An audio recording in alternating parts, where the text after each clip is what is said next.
Ondarruko kasutik ez da Nerea Gartzia ertzaintzako inspektoreoiaren berririk izan, baina pantaila handian berragertu da. Emakume baten gorpua hilik aurkitu dute eta aitzakiape horretan berriro Nerearen berri izan dugu. Horren berri gehiago izateko Zeru Ahoak telesailaren harira, gaur 25. fotograman Koldo Almandoz. Bota bizta dize bat honi. Hilketa erritual bat dirudi. Egunon, Koldo? Kaixo, egunon. Zer moduz, ondo? Ondo, bai. Hemen zinemaldiko zurrunbiloan sartuta eta... Bai, ni pixkat aldiretatik nabil, ez? Beste batzuetara nabilelako, baina, sartu irtenak egiten ditu zinemaldian, bai. Vale. Horrekin asko gara, beste gauza batzuetan zabiltzala esan duzu, zer duzu esku artean? Gure lanbidean hau gertatzen da, guk Zeru Ahoak duela urtebeteari ginen grabatzen. Orduan, guretzako egindako lan bat da, eta iaia aspaldi bukatutakoa, eta orain beste proiektu berri bat prestatzen gabiltza, pelikula bat da, fikziozko pelikula bat. Orain azaroan, urriaren amaieran azaroan filmatzen arituko garena, hemen inguru honetan. Ongi da, hori hortxe azitxoa hortxe utzita, horri aurrerago jakingo dugu horren berri. Itzengo dugu. Zeru Ahoak helduko diogu. Zer da telesail bat zinemaldian estreinatu ahal izatea? Berez ez dirudi bere leku naturala, ez? Telesailen helburua ez delako normalki zinemaldietan erakutsiak izatea. Kasu honetan egia da miniserie bat da, guztira 2 ordu terdi pasatxo ditu, eta gaur egungo pelikula askoren neurri bera, edo batzuetan, edo hori ez, beti nik komentatzen dut, iaia bihurtu da promo, de Brutalist, baina ordu bete gutxiago duela serie osoak.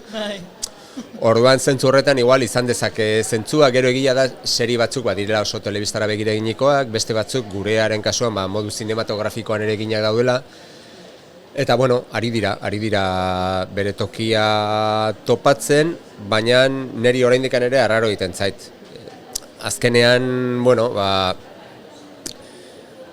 pelikulek gero eta ikuslego gutxiago dutelako, eta bestetik telesailek edo miniserie gero eta ikuslego popular gehiago, ez? Jendeak hitz egiten du serietaz, baina gero eta gutxiago pelikuletaz, orduan, seriek ere kentzen badiote tokia pelikulei bat zinemaldietan ez dakit nore iritsiko garen. Baina bestetik egia da, berreskuratu dutela zentzu popular edo herrikoi hori, ez? Ni aurraren bila ikastora joten izenean, jendeak serietaz hitz egiten du. Harritzen nau, ez? Porque pelikuletaz ez zuen inork hitz egiten duela 10 urte, baina orain, hau ikusten ari naiz, hau esakeze, hau ze ondo, eta berreskuratu du garai batean zinea ere bazena, ez? Herrikoi izatearena eta jendearen ahotan egotearena. Bai, hori da, kontsumo edo, ikustera hori ere eraldatzen den bezala, produktua bera ere eraldatu egiten dela.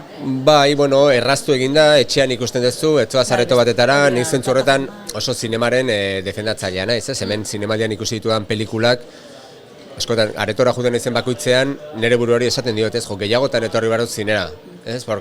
Esperintze guztiz ezberdina delako, ez? Lehenko romeria ikusten, esaten nik romeria zinean ikusi eta liluratzen zaitu. Ziurrenik etxean, igual utziko nuke, amaituko beste momentu batean. Esperintze guztiz ezberdina da. Bai, alaxe da. Niri gustatuko litzatekena da, eta gertatzen zaidena seriekin ere, telebistan ikusten ditudanean ere, txeko pantailan, barrapatzen zaituenean, hiltzatuta geratzen naiz, ez? Telesail honekin jarraituko dugu, ez dakit honekin hori pasa zaizu, baina hau da, Ondarra Ahoaken ondoren datorren edo jarraipen bat edo izan daiteke. Laguntzen du aurretik Ondarra Ahoak egin izana, hau da, lokalizazioa pertsonaiak, azkenean abiapuntu bat izateak laguntzen du edo gehiago kondizionatzen zaitu? Bi gauzak, nik uste kasu honetan gehiago laguntzen duela. Niretzako jarraipenaren edo, sekuela honen zentzua da pertsonai potente bat izateak, ez? Kasu honetan, Nerea Gartzia, Nagore Aranburuk gorpuztuen duen pertsonai honek, nik uste indarra duela jarraipen hori bermatzeko eta jarraipen hori izateko eta beste egoera batzutan jartzeko, ez? Orduan animatu gaituena hau egiten da, uste dugulako pertsonai honek gehiago eman dezakela eta gero gainera pixka bat Ondarra Ahoaken, ez? Adibidez, bera ertzaintza edo ertzaina zen, ertzaina inspektore bat zen moduan, oraingoan ertzatatik kanpo dago, Ondarrun gertatutakoagatik, orduan ja ez dago boterearen aldean, ez dauka violentzia edo bortizkeria legitimoki erabiltzeko modurik, ez dauka pistolarik, orduan guztiera aldatzen da, ez? Ikerketan, historian, beste bide batzuk jorratu behar ditu aurrera egiteko, eta hori interesgarria iruditu zitzaigun. Vale. Aipatu duzu Nagore Aranburu eta lantalde artistikoarekin jarraituta, Josean Bengoetxea, Sara Kozar, Ondarragoaken dauden pertsonaiak ere badaude, baina Zeruagoaken aurpegi berriak ere ikusi ditugu, eta horietako asko gazteak eta berriak edo orain arte ikusi ez direnak pantaila aurrean, izan daitekela Nerea Sanz, Unai Baigez, Ametxar Belegi, Nerea Lizalde, Itxaso Gil, gero Miren Gaztañaga, Ramon Agirre, hauek ere hor daude. Baina galtu nahi nizun, gaztea aurpegi berriak edo horren aldeko apustu batea egin ote duzun? Bai, baina ez da onda mentore moduan egindakoa. Pertsonaik gazte batzuk gaude eta jende gazteak ere lan egiten hasi behar du, eta bere ibilbide bat jorratzen hasteko, noiz baita ze behar da, gu hasi ginen moduan, ez? Nik lehendabiziko laburrak egin nituenean ere, gazte bat nintzen, da laburrak egiten nituen, eta jendeak laguntzen zizun, ez? Ikusten zituen, ikusi gizako honek labur metrai bat egin nahi du, guazen laguntzea, ez dakizea, argiztatzaileak, edo... Baina ez da elkartasun edo modu ONG-ero batean, da, azkenean hau ofizio bat da, jende berria sartu behar da, nik uste gainera gaur egun talento asko dagola, talento handia dagola, gaur egungo gazteak beste harreman bat dute kamerarekin. Nik uste haurtzarotik daukate harreman hori gauzatua, sare sozialak direla, orduan beste irrastasun batekin egiten dute, eta nik uste, ez da ez ona ez txarra, hala da, bizilegea da, jende gaztea sartuko dela zuzendaritzan, sartuko da ekipo teknikoetan eta jakina ekipo artistikoetan ere. Hori, hortan arrazoi duzu eta gero, ekipo artistiko horrek ere, nolabait, esan daiteke, gero produktua berare jazten duela eta alderdi zinematografikoari erreparatuta, ikusi da lehenengo denboraldiko edo Ondarragoaken estetika jarraitzen duzula, baina realizazio modua ere desberdina da, ikusten da beste plano moto batzu daudela. Izan, adibidez, deigarriak egin zaizkidanak, moto atzean kamera jartze horrena, edo badaude kamera mugimendu dronak asko ere erabiltzen dituzu. Hor, estetika jarraitu duzu, baina elementu berriak sartuta. Ez zaukan zentzu hondirik ere formula osorik errepikatzea. Azkenean guk ere halako lan bat egiterakoan, urte terdi, 2 urte pasatzen dituzu, idazten hasten zeanetik, maitzen dezunen arte, eta guk ere pixkat desafioak jartzen dizkiogu gure buruari, eta gauzak nola kontatu, modu berritan nola kontatu. Eta, ni beti naiz aldekoa, ausardiaren aldekoa, pixkat desafio edo erronka horiek norberari jarri, eta kasu honetan hori, soinuan Josuarekin edo argazkilaritza zuzendaritza Txarli Arginakok egin dut, ez dugu aurrekoaren kopia bat egingo, baizik eta guazen bide berri bat topatzea, guazen ilunago egitea, zikinago egitea, aurrekoan adibidez aipatu dituzu dronak, Ondarragoaken zegoen goitik berako begirada nabarmen bat, oraingoan dronak gutxiagoak dira eta asko dago betik gora ere, zerua erakustearena, espazioak. Hor badira gure sartzen gara olako filosofiatan, saiatzen garenak gero, iruditara eramaten, eta, batzutan hori, ikuslegoa konstiente da, baina konstientez denan ere nik uste modu subliminal batean gauz guzti horiek, sartzen zaizkiola. Hor, enkuadraketak eta hortan ere garrantzi izango du, hor, justu, atentzioa horreta ditu zidan bat izan zen, Ramon Agirre Goio pertsonaia nola filmatzen duzun. Goio eta beste guztia atzekoa da gutxa eta beltza, kutxa beltzean daudenez, eta esaten hemen badago intentzionalidade bat, badago zerbait esan nahia, hitzek edo esan ezin duten hori. Gure lana hori da, eta niretzat divertigarriena hori da, Fiskat, hitzek esplikatzen dutena, baina gero irudiekin, soinuekin, hori beste musikarekin, beste norabaitean ematea, edo kapa osagarriak izatea, eta askotan gauzak iradokitzea da. Eta batzutan asmatzen dugu, beste batzutan igual pentsatzen dugu kiston ideia zena, gero ikusten duzu gauzatua eta esaten duzu, ez da inona, baina hor ere beste hainbat alorretan bezala. Ideia hori nola pantailaratu, referentziak eta bilatzeko garaian, adibidez kasu honetan zein izan dira Zeruagoak telesaila sortzeko referentziak? Ez dagoela referentzia nabarmen bat telesail osoari eragiten diona, baina nik nire gustuak baditut, ez? Eta adibidez, badire momentu batzuk, lintxianoak direnak, ez? Daude beste momentu batzuk, motorren aipatu duzu, netzako Wong Kar-waiek badauka pelikula batean motosekuentzia bat izugarri gustatzen zaidana, eta orduan hori hartzen duzu pixka, gerturatu gaitezkeen, honek egin zuen horretara, ez? Orduan, beti dituzu, zure gustoko egileak, serieak, eta, hor, ez dakit, nire Garziaren etxean, ez, kortina horiek, eta argiztapen berde hori, eta errepente esatu, guazen bertigora pixkatera matea, tal. Guk ere, ez, halako kapritxoekin elikatzen dugulako gure jarduera, baina ez dago zehatz-mehatz, zerbait konkretoren kopia, direk gauz referentzia ezberdin askoren. Hori da, pixka bat zurera ekarrita, ez? Azkenean horrek ere kutsatzen eta elikatzen zaituelako, eta ziurrenik ondarraoak egin nunean, banituen beste batzuk, igual eskandinaviarragoa, geldoagoa zen eta honetan igual, zerbait esatearren, britanikoagoa, zikinagoa gertatu zait. Baina ez da hautaketa konstiente bat. Gidoian sartu nahi nuen, ze gidoia Arkaitzkanorekin batera egin duzu, ze ekarpen egin dizu Arkaitzkanok? Zaila da esatea, ze gidoia bien artean idatzi dugu, eta niretzat garrantzitsuena izan da, zenik Arkaitz aspaldidanik ezagutzen dut, eta gauzatxo batzuk egin izan ditugu horretik, baina niretzat garrantzitsuena izan da, bizi izan dugula oso prozesu eskuzabal gisa, ez? Askotan, gauzak idazten dituzunean, zu pentsatzen duzunean, kriston ideia daukazula, besteari pasatakoan, hor batzutan eraldaketak egoten dira, inork ez du bere ideien alde egin, bere ideia inposatzeko, ez? Orduan, zentzu horretan, nik uste biok jokatu dugula oso historiaren alde, eta norberak sakrifikatu behar izan ditunean, bere ideiak edo bere tramak, bere burutazioak, bere pertsonaiak, nik uste oso modu natural, profesional eta oso, ez dakit, igual, hitz handiek da, baina maitasunetik egindako lan bat dela, ez? Ez dugu eztabaidarik izan, ez dugu eztabaidatu, solasaldi asko izan ditugu, baina ez dugu eztabaidatu, eta gero, Arkaitzekin oso horreiz izan da, Arkaitzek baduelako, ezaguera zinematografiko handia, ez soilik erreferentena, baizik eta prozesuarena.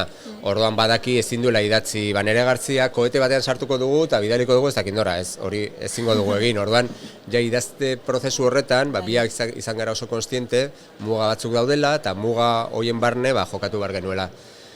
Eta, ni bintzat oso gustora nago, eta iruditzen zaitu oso modu errazean egin dugu lan. Eta hitz horiek gero iruditara pasatzeko storyboard da, edo, bintzat, irudiak eta hitzak eta planoak aurre ikusteko gidoitxo moduko bat egiten denean, lehen aipatu duzu Charlie Argiñano izan dela argazki zuzendaria. Eta kasu bera izan da berakin, hau da, planoak erabakitzeko nondik enfokatu eta nola landu edo nola osatu, izan da, erreixa izan da, zentzu horretan?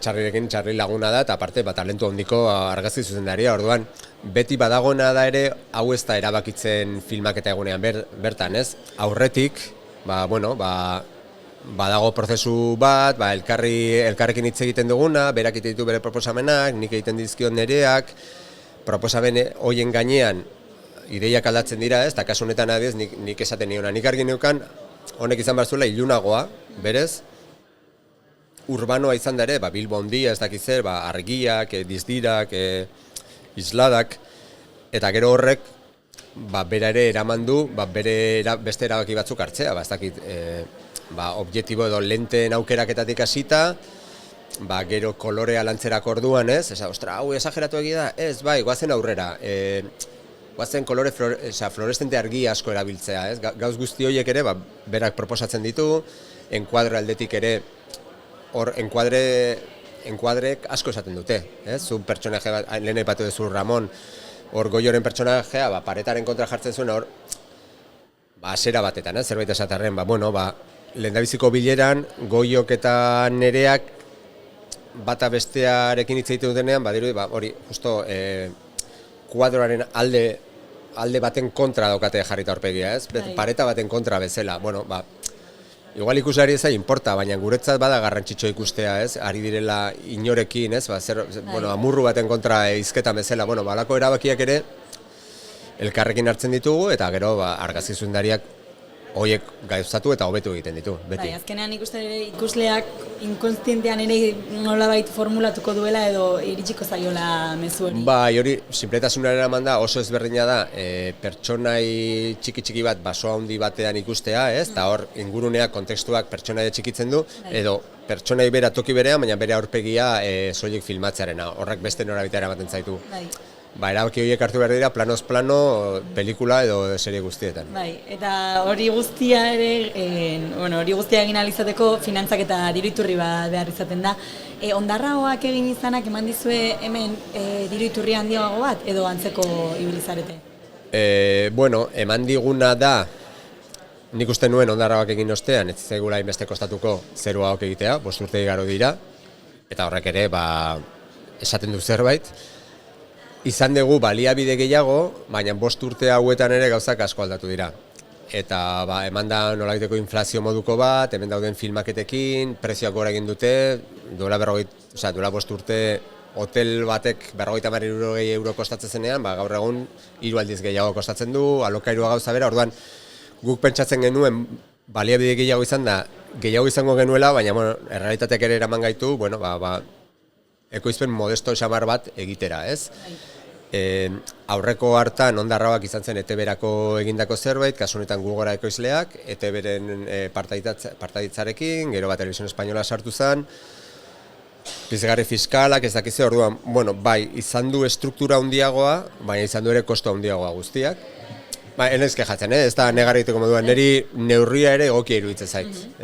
Nik askotan nahiago neurri egokia hauetan lan egitea, muga horiek jakinda, mugarik gabe lan egitea baino. Gehiegi luzatu gabe egia hemen ordu bete pasako nukela kontuan, baina azken galdera gisa egin nahiko nuke, zuk aurrez, esan bezala Ondarraoak egin duzu eta orain Zeruagoak, eta Ondarraoak, bai izan da, nolabait ezakite, Euskal Telesailgintzan edo ikusi den zerbait bereziagoa edo behintzat jendeak espero ez zuen zerbait eta harrituta, harridura batekin hartu dena, onera, Eta presio bezala izan da hori gero zuretzat Zeruagoak sortzeko? Maila edo hori eman beharra, horri utzi beharra? Ez, nik uste, presioa izatekotan baikorra. Nik uste, maila eman behar dugu. Niri harritzen nauena da zergatik ez duguen maila gehiagoko gauza gehiago egiten. Askotan nik uste oso konforma errazak garela, euskeraz bada, eta ez dakize bada, gustora gaude. Eta, gaina, ora kritikotasun badago, ezin da kritikatu euskeraz eginiko zerbait, denak ezagutzen dugu herri honetan elkar, orduan bizi gara horrelako, Disney mundu batean, non denak eran publikoki oso jatorrak eta simpatikoak bestearekin, eta gero tabernan gaudenean labankadak sartzen dizkigu elkarri, eta horrek eraman gaitu nire ustez kritikotasun batetara, eta niri adibidez Ondarraoaken kritika batzuk irakurri izan ditudanean, ez dakize, gidoia ez dago ondo borobildu, arrazoi zuten. Ez da gauzak onartu behar dira, eta produkzio aldetik, gauz batzutan asmatu genuen, beste batzutan ez. Honetan, nik uste gauz batzuk hobetu ditugula, nik oso gustora nago egindako lanarekin, baina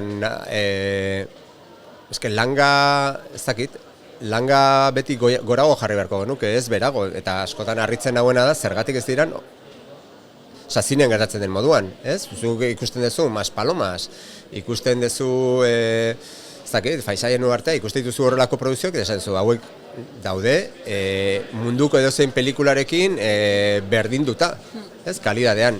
Nik uste telesailetan ere, joera hori izan beharko lukela, ez gera bizi Amazonas erdian eta medio berdinak ditugu, talentua ere, batzutan gora bera badugu, eta langa beti izan beharko luke, gora egitea, beldurri gabe, kritikak ere izango direla, ez da txarra. Gora egiten jarraitu beharko dugu, orain kursalean izango duzu telesailen aurkezpena, eta hemendik bide arrakastatxoa izan dezala. Orain zinemaldian barne hori da, baina igandean bertan egongo da ETB-n ikusgai, eta urrian zehar, igandero, ikusi ahal izango dugu edozein tokitatik, así que horrekin gustora eta lasai. Zongi koldo, mila esker elkarrizketa hau hemen izateagatik, eta, oparitxo bat daukagu zuretzat. Ze ondo? Berriaren lantaldearen izenean, horren barruan dago oparia. Ba, hori hori dezakezu. Baina ikusi, justo hitz egiten ari ginenen arira, ez? Oraingo urratsak, geroko lorratzak, Bai. Hortik tira egin behar dugu. Bai. Egia da, ba, horren barruan daukazu oparia. Ba, sorpresa. Ikusi. Galtzerdi batzuk, negurako Oso ondo, negurako. Goxo-goxoak. Eta hori. Negurako edo kirolerako, ez? Kirolerako, nahi duzunerako. Erabilera librea da. Oso ondo. Ba, eskerrik asko. Ba, eskerrik asko zuri, Koldo. Eta eskerrik asko baita ere bestaldean zaudeten hoi.